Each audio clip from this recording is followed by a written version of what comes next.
இயேசுவுக்கே புகழ். இயேசுவில் பிரியமானவர்களே, இன்று நம் ஆண்டவர் மாற்கு 10ஆம் அதிகாரம் 52ஆம் வசனத்தினூடாக இவ்வாறு நம்மோடு பேசுகின்றார். உமது நம்பிக்கை உம்மை நலமாக்கிற்று. ஆம் பிரியமானவர்களே, மிகவும் அருமையானதொரு வார்த்தையை இன்று நம் ஆண்டவர் நமக்கு கொடுத்திருக்கிறார். அன்று பார்வையற்ற பர்த்திமேயுவின் வாழ்க்கையில் ஆண்டவர் ஒரு மாற்றத்தை கொண்டு வந்தார். பார்வையின்றி அவதிப்பட்டு கொண்டிருந்த அவர் இயேசுவால் எல்லாமே ஆகும் என்ற நம்பிக்கையின் வெளிப்பாடுதான். அவர் இயேசுவின் மேல் கொண்ட நம்பிக்கைதான் அவனுக்கு பார்வை கிடைக்கச் செய்தது. இயேசுவே, தாவீதின் மகனே, எனக்கு இரங்கும் என்று வாயார கூறினார்.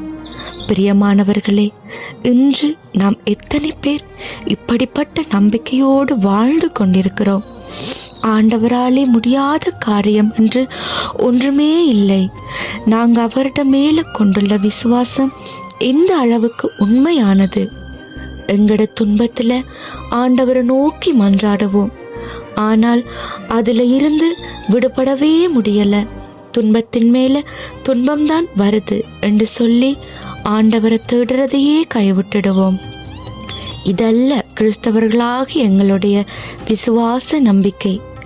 இந்த துன்பத்தில் இருந்து உன்னால் மீளவே முடியாது என்று சொல்கிறவங்க மத்தியில் என் தேவனாலே எல்லாம் ஆகும் என்று சொல்கிற அளவுக்கு நாங்கள் விசுவாசத்திலே உறுதியாக இருக்கணும்.